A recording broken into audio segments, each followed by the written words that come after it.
Welcome to the deep dive. So today we've analyzed a huge stack of your sources. We're talking national forecasts, local reports, all focused on one place, Indianapolis, Indiana. Right. And our mission here is to really cut through those numbers and figure out the spring 2026 housing market, a time you sources are calling, pretty boldly, the Great Housing Reset. And that phrase, the Great Housing Reset, it's more than just a catchy term. What the data is really telling us is that for anyone thinking about a move in central Indiana, spring 2026 is a genuine window of opportunity for buyers and for sellers. What's driving that? It's two things we just haven't seen in a while, at least not at the same time. Inventory is finally going up, and it looks like interest rates are starting to stabilize. Before we jump into all that, we have to establish why Indy's even getting this kind of attention. I mean, this isn't just local hype. Not at all. The National Association of Realtors, the NAR, has Indianapolis as the #4 home buying hotspot in the entire country for 2026. So this isn't just a market that's surviving, it's set up to outperform. That NAR ranking is really the starting point for this whole deep dive. If you want to understand why Indy is staying so strong while, other places are dealing with price drops or stalled sales, you have to look at the macro picture. It's all about its balance. Okay, so let's unpack that balance. Why Indianapolis? The sources keep mentioning steadiness, but the numbers are what's really key here. And it seems to start with affordability. It absolutely does. When we look at the housing affordability score, Indianapolis gets a 0.89. Which sounds a little abstract on its own. Right, but then you compare it to the national score, which is way down at 0.67. So let's put that into perspective for you. Think of it like this.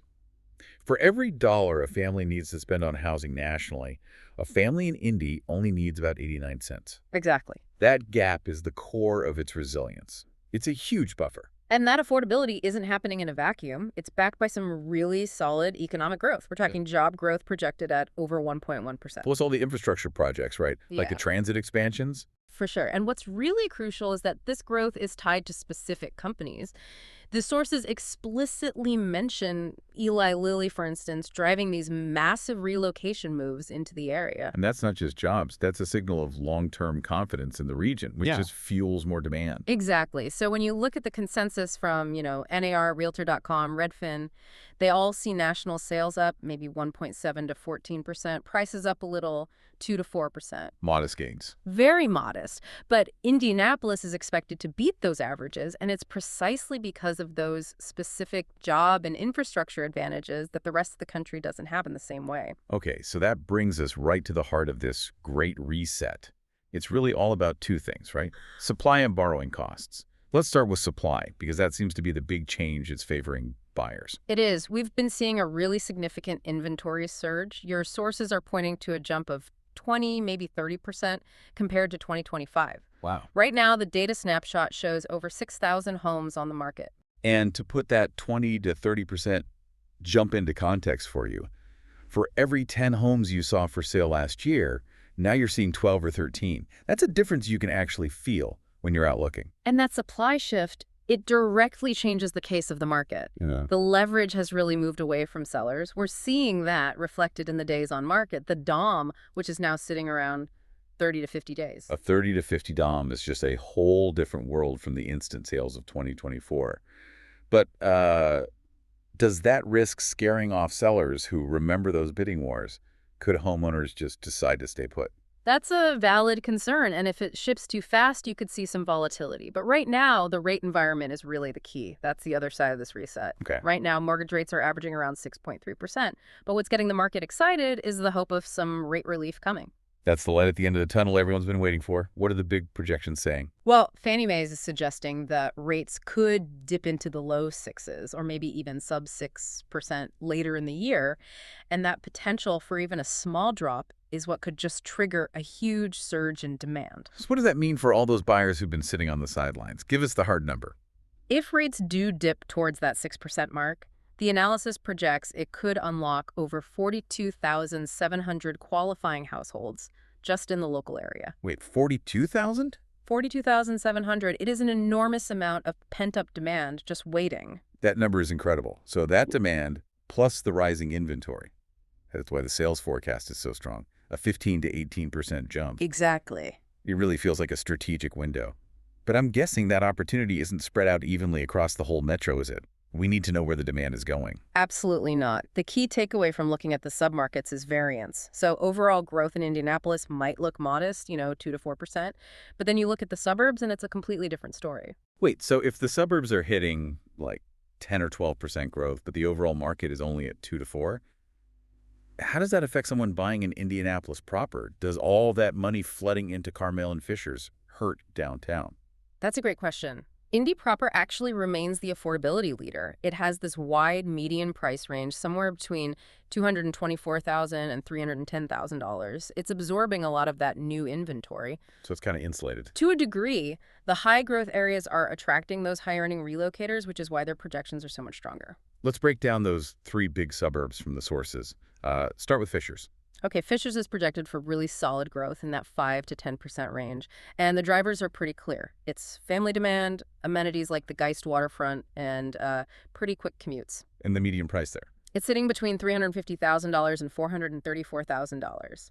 It kind of hits that sweet spot for move-up families who want great neighborhoods but aren't quite in that top-tier luxury market yet. Okay, next up is Carmel, which is a step up in price and has some of the biggest growth numbers. What's the story there? Carmel is all about that high-end relocation market. We're looking at projected growth of a massive 12%. It's defined by luxury estates. The sources mention Bridgewater and West Clay elite schools, and that strong pull from tech and pharma relocations. It ties right back to the Eli Lilly effect we talked about. And the median price definitely reflects that, $450,000 up to $650,000. Yeah, that's where the high net worth buyers are really concentrating. And finally, Zionsville, which looks like it has the highest median price of all of them. Zionsville is projected for the strongest growth, actually, between 7 and 11%. It's all about these serene legacy homes. It has a really strong appeal for, say, affluent downsizers who want a quieter environment without giving up that prestige. And the median price is? The highest of the group, between $500,000 and $800,000. It's fascinating because the appeal is so different, right? Carmel is for the corporate ladder climber, and Zionsville is more for the long-term wealth holder who wants tranquility. That variance gives you, the listener, a pretty clear roadmap depending on your budget. Okay, so let's turn all this into an actionable playbook.